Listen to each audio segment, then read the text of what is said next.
too. While some find it easier, others will probably say it's been challenging.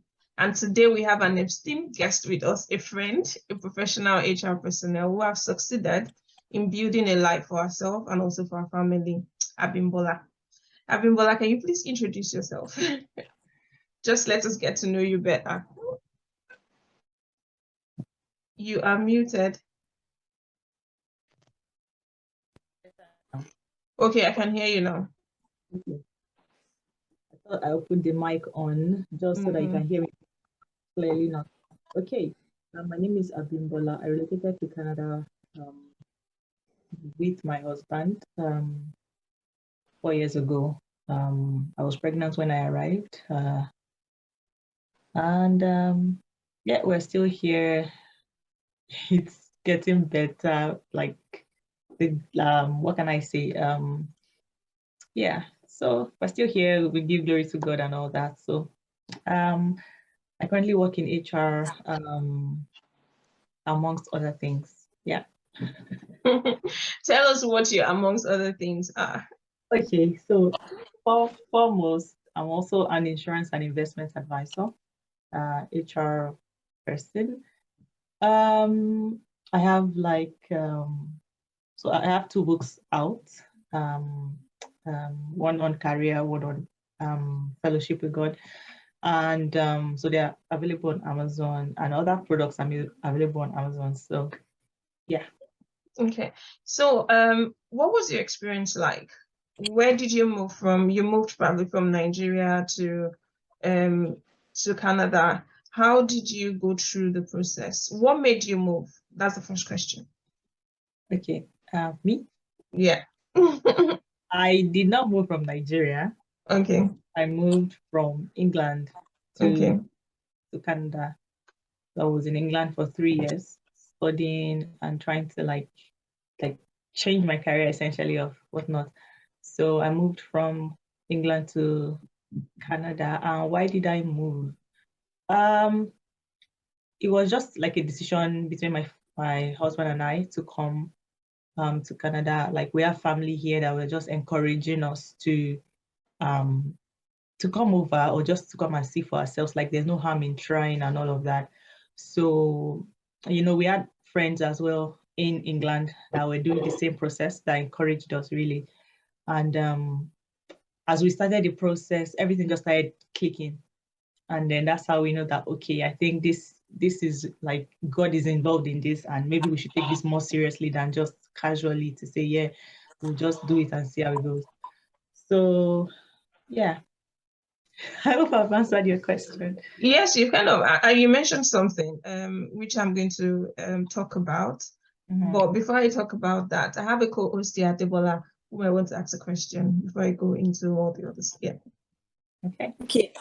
I want to ask about getting a job. Like, how easy was it to get a job when you got to Canada? So about getting a job, I find that everyone's experience and journey is different. And obviously it depends on what kind of job they're looking for, what experience they have from back home, wherever home is for them.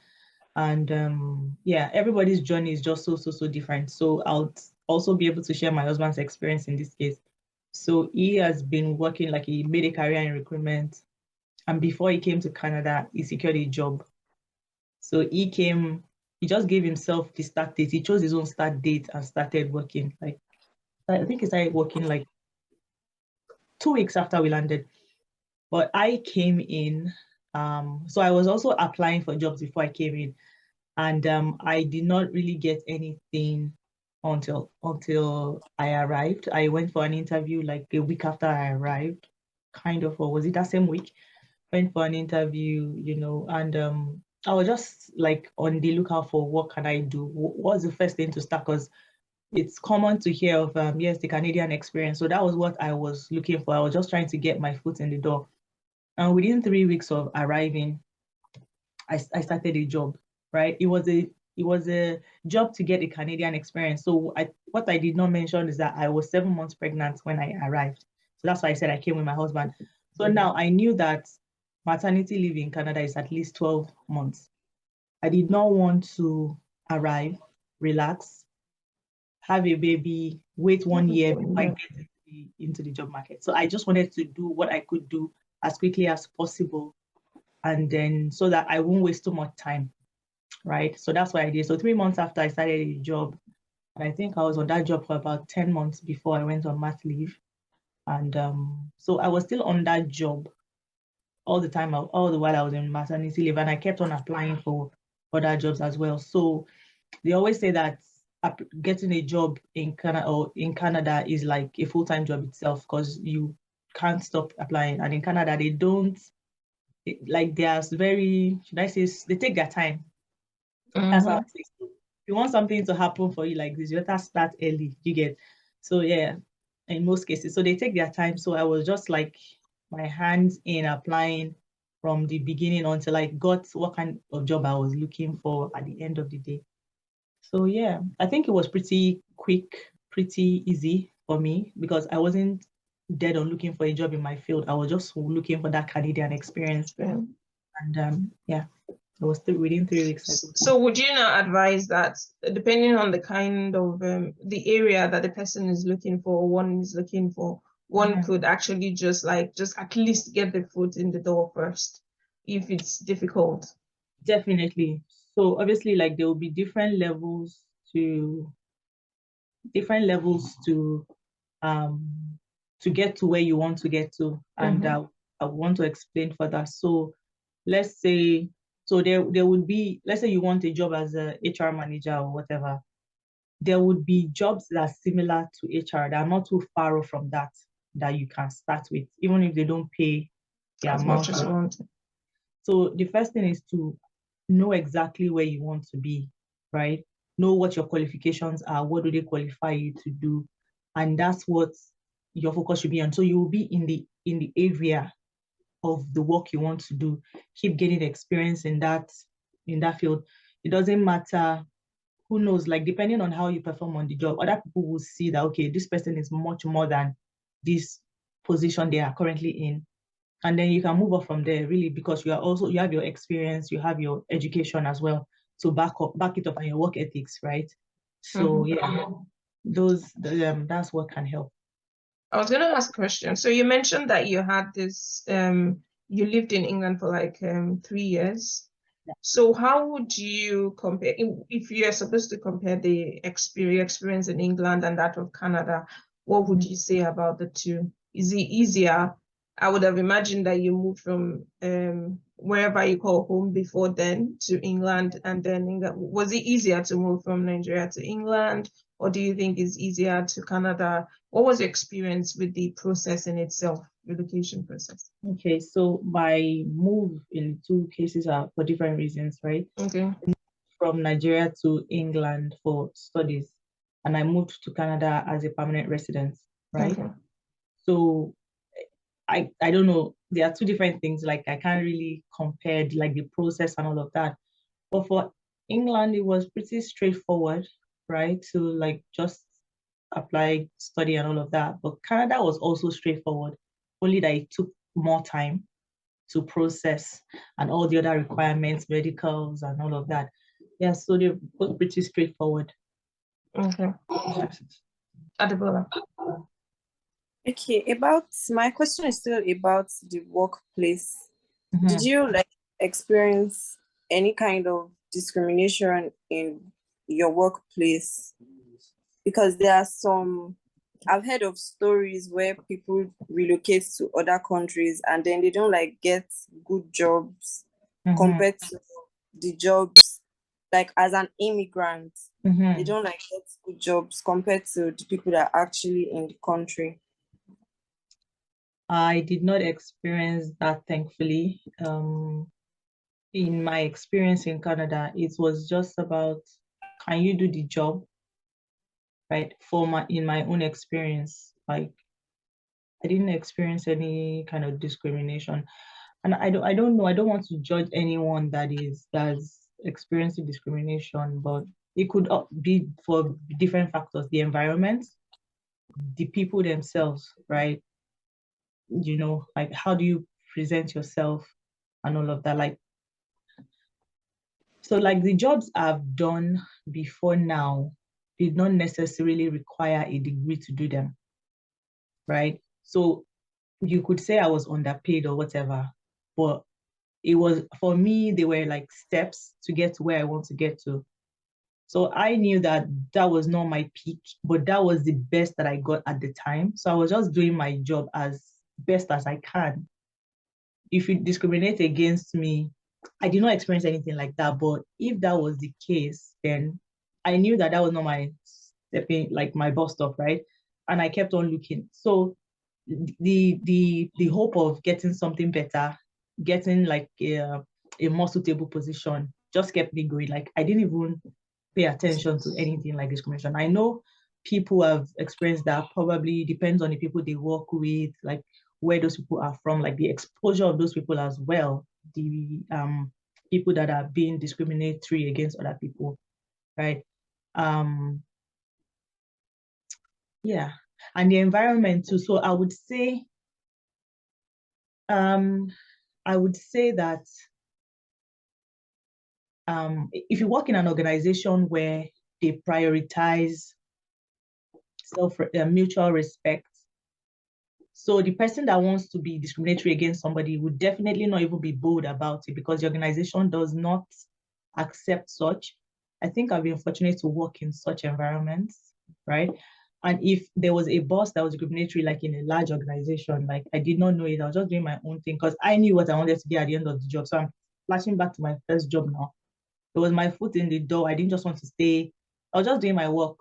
You get so yeah. I saw something on Instagram, I think it was yesterday, about a Nigerian person working with a Nigerian boss was experience in Canada experiencing, I don't know if I can say discrimination or witchcraft from that boss was making the person's life very like unbearable, like things that other people would do to the person, and it would be okay. Things that other people do normally, like you just want to speak up for yourself just speaking up for yourself, not in a rude way. But this person got like more backlash because their boss was Nigerian and all of that. So that's a factor of environment, the person you are dealing with and all. So yeah. Yeah.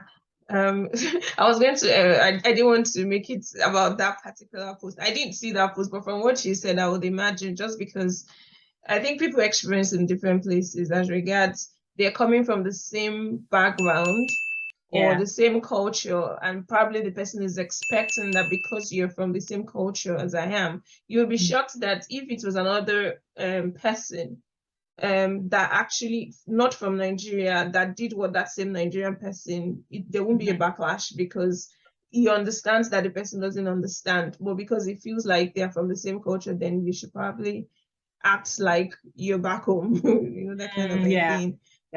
So I was, I wanted to say like back home, like in Nigeria, there's not a lot of workplace things that favor like respect and all that. It's just about culture. Yeah. So I was gonna say something about the CV and getting the job that you want. From what I understood the perspective from which you were talking about as the fact that you applied for something in as much as it was not what you wanted, it was just a foot in the door. But then some other people sometimes describe that particular process, that particular, will I call it that particular place, maybe as a destination, and you're thinking that, oh, these people should understand that I have a higher degree, and for that reason, they should give me this job. Meanwhile, this is what you have applied for, and this is what you want to do. So you are responsible for moving yourself from that place to another place. They are not responsible for that. If you have applied for something lower than your educational qualifications, that's your responsibility. And I thank God that you got that and you're able to move to the next level. I think that's something that people also need to think about, even as they listen to our conversation today. Like wherever we are or wherever you are, as long as you know that that's not where you want to be, understand why you are there, and understand that you are responsible for moving yourself from wherever you think you are, that is not where you want to be, to the next place. And Debola, you have another question. Okay, what were the challenges you had when you were trying to relocate? Do you have any challenges, or it was just a smooth process all through?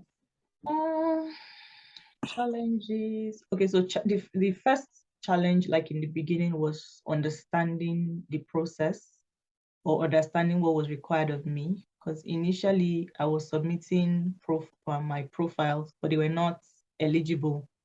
I think the reason for that was that I did not put in I had not processed my WES, or the result wasn't out for my WES, like converting my education to like the Canadian standard, so Canadian equivalent. So that was not in the profile I was submitting initially, and I did not know that that was the reason. So I was just changing things, trying to adjust my dates to ensure that there was no overlap and stuff. You know, like, not to say that I had work experience before I graduated. That can also be a reason why your profile is not eligible. So I did not know why until I got my West details in, and I got my IELTS information in as well, right? So that was when I got an eligible profile. So that was like the initial challenge that I faced. Was that for the PR process you're explaining now? Yes, for the PR, yeah, for Canadian PR process. Yes. So that was like the initial challenge, like trying to figure out exactly what can I do to make my profile eligible for the process to even be in the running at all. And then once everything was complete and I was able to submit an eligible profile, it just continued from there. Like all the documents that were requested, I submitted it, like uploaded it in the slots they've given. It was just a matter of time after that, really, for the Canadian process. For the United Kingdom process, there was no, okay, so that one was very, I don't know, sensitive, in the sense that, you know, like UK visa, everybody's like, hey, you're applying for study visa, da da da. Like, it's more like I don't know, should I say like a sensitive process? Like, you have to be careful, you know, like the visa officer can just tell you, like, there's an interview for that as well. I think that was one of the challenges, because I needed to learn about the school I was going to. I needed to like put all these things into my head, like, why am I going to study this course? Why this school? You know, there was an interview. I think that was the challenging part with submitting my documents, and just making sure that nothing, like, I was detailed enough such that they can't be like, oh yeah, we don't understand this, or this looks shady, you know. It was very, it needed more attention, kind of, so to speak, because I think some of it is like depending on the subjectivity of the officer.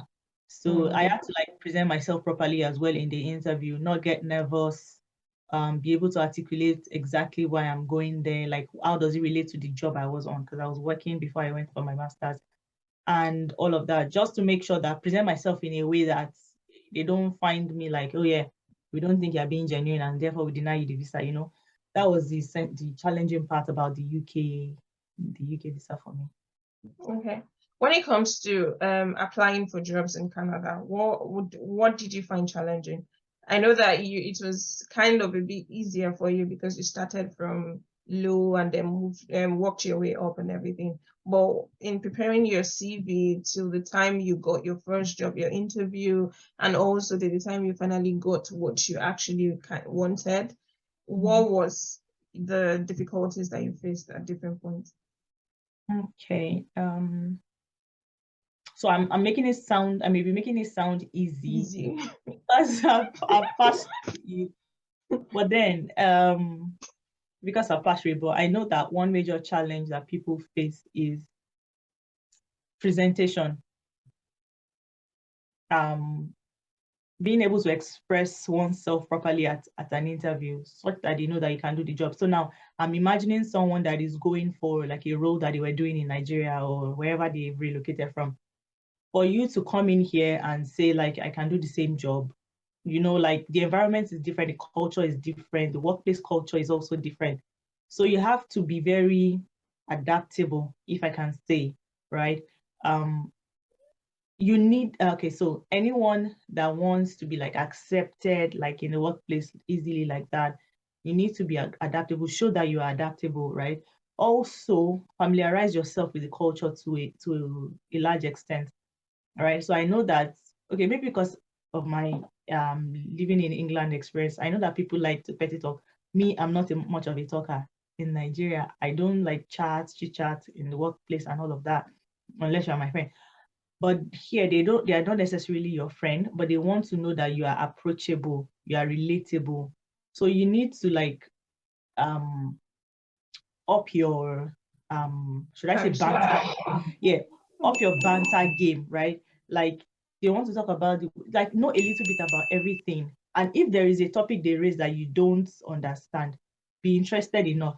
So I don't know if you'd be interested enough to ask questions, even if, okay, so now somebody's starting a conversation about okay, I don't know anything about okay, really. Then now they want to talk about, you can say, oh, I don't know anything about okay, or oh, that's fine, that's it. You know, you want to be like, oh, how does that work? You know, just any conversation, if you can't contribute, ask questions, right? So like that's kind of like the socializing yourself into the Canadian system, kind of. So that if you have that at the back of your mind, that's how you relate. That's how. So the people that you're going to interview with, they also want to know that you are relatable. So now you don't want them to feel like you are a snob just because you can't contribute to conversations or you don't. You know, it's not just about doing the job. They also want to know that you're a good fit for the organization, right? And it doesn't mean that you are the same like them, like 100%, you are all of you like color blue, kind of. No, it's just like, are you like adaptable, you know, and are you respectfully communicating your differences? In most organizations in Canada, they have like laws, you know, like in the country itself, there's employment laws that they enforce in all organizations. So they already are kind of like supporting you to succeed. You don't want to come as with a mindset of, yeah, we are like, you have a wall up, you know, because there's not like there's lawlessness or anything. And if anybody wants to even do something that is not related that is against the law-ish in the workplace, they'll do it calculated. Like they can't just blunt do it like that. So it's like the system is set up for you to succeed. It's for you to know how you can like blend in or present yourself in such a way that they know that you are not going to be like, I don't know, like you are the right fit, so to say. Yeah, like if there is an organization culture. So for example, if it's an organization that your role involves talking to people, you want to show that you can talk to people. You want to show that you have a good command of the language that is required on the job. Do you get? So Canada is bilingual, English and French. You want to show that if that job requires English and French, you want to have a good command of both languages. And if you're working against that, it's just English, and your role requires talking to people, they want to know that you can communicate and somebody can understand what you're saying, and you are confident in your skills. You know your skills that you have, and you're confident in those skills. That will shine through for you at interview. So for me, that I went for, it was a customer service role that I started with. It wasn't the first time that I used to work in a bank. So customers, I wasn't in customer service, but I had customers, I had clients, you know, I've done customer service trainings. So it was not a problem for me, you know, like if you like, it was not a problem for me to understand what they would have required of me. And I was able to pass that across at the interview. And I guess it was okay. And also, the reason I would say that I might not have had like major roadblocks or challenges is because I would ask questions first. So that my first job, obviously, like my experience was in banking. I went to study something on business intelligence. I was interested in human resources. So it wasn't custom. I don't have any CV that looks like customer service.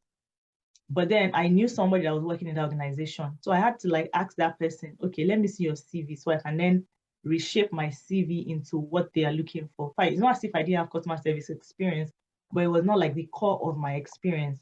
So I had to like tailor my CV to make them to emphasize the customer service parts of it. And know that what they are looking for and put those languages in my resume and shine it through at the interview. For my other roles, I worked with immigration settling organizations. There are different types in different provinces. You just do a Google search, look for one that is closest to you, register with them, attend classes. I was attending classes. So let me see, I moved here in 2018. So at that time, I had 8 years work experience after university. I was attending lectures on how to do your CV, workplace etiquettes, like just to make sure that I'm not missing anything out. So it's like I sought help before I started doing. So it kind of reduced the challenges I had a little bit. You know, I attended all these trainings, like even when it was not the most convenient time. Yeah. Yeah, even if it was just me, I was just looking at their timetable. Okay, they have this course now. I'm going for it. Something about LinkedIn, how to position yourself on LinkedIn, you know, how to have like a short brief of yourself. It would, all those things would focus your mind on who am I? What am I looking for? How can I summarize what I want to do? So you'll be able to articulate all of those things. So all those exercises kind of helped me before I even got in front of an interviewer, kind of, you know. So like that was why my challenges were a little bit limited, because I sought help beforehand and I didn't face like too many challenges in that sense. Okay, so you mentioned about immigration settling. Can you just repeat that? Like please? immigration settlement organizations. So what do they do? So they help immigrants. So one ready example is like YMCA. They help immigrants to settle, really. So it depends on what you're looking for. If it's for like a job, they would assess you. Look, okay, so people are coming into Canada or any other country from different parts of the world. Some people, English is not their first language. Some people, their education was not in English. So they want to assess you. Are you job ready for the Canadian market? So they will speak to you, interview you, look at what you're looking for, look at your resume, your experience and all that. So once they assess you, they feel like you're job ready, they'll link you up with sessions, different sessions of employers that are coming in. You have access to those employers, you talk to them, you attend, what do they call them now? Job fairs, like that. So that's what they do. They bring you in contact with employers or potential employers, or those ones can give you a talk. Some of them are also immigrants that can share their experience with you. You can link up. So everything, one very common thing in looking for a job in Canada is networking. So I said that my first job, I got it through somebody that was working in the organization. That person even showed me like how to do my CV and all that stuff. That's an aside. So when you have an opportunity for someone else to bring you in touch with employers, that's still networking, right? You know, like they will teach you all of those things. They will do your CV for you, tailor it away. They can link you up with mentors in the field that you're looking to go into. So that's really what they do in terms of helping with jobs or settling immigrants in jobs. All right. Thank you so much. Yeah. Yeah. I was going to ask finally, what advice would you give to somebody coming to Canada to live and integrate? What kind of advice in general, like if you're going to like say something that the person should watch out for or do or not do, what would you say? The most important thing for me, I would say, is mean it when you say you want to come and live in Canada. Don't be one leg in, one leg out. Yeah, because your journey is different. Everybody's journey is different. Me, I started from like a minimum wage job. Some people came in and started from where they left in Nigeria. Do you get?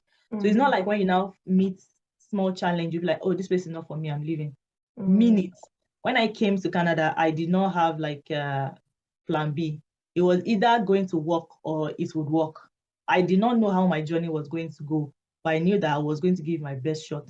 That was my mindset, and that was what I did. So if you're coming, come with a mindset of this is it, this is what I've decided to do. Mean it and put all your best in it. Yeah. And then don't be close-minded and mouthed. Talk to people, talk to Nigerians that like I'm in different WhatsApp groups that people don't know me. We don't know each other. But if you ask a question, people will give you answers. You get share experiences, don't just keep to yourself. Yeah. I wanted to add to what she said, but then she has basically summarized everything. And then she mentioned something about communicating. Like if they ask you a question and you don't really know much about it, you should still try to contribute. Yeah. But in as much as you want to contribute, don't contribute to the extent it starts going outside the context. Like try to contribute in the context and not overdo it instead. Sure.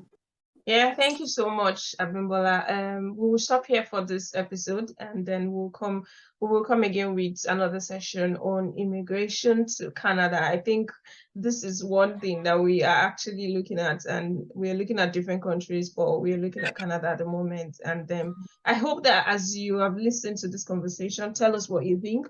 If you're about to travel or you're looking for one information or the other, just definitely, I'll put an email in the description box. Tell us, ask us any questions, and we'll try to refer you to websites or people that might be able to help. And that is it for now. Thank you and bye.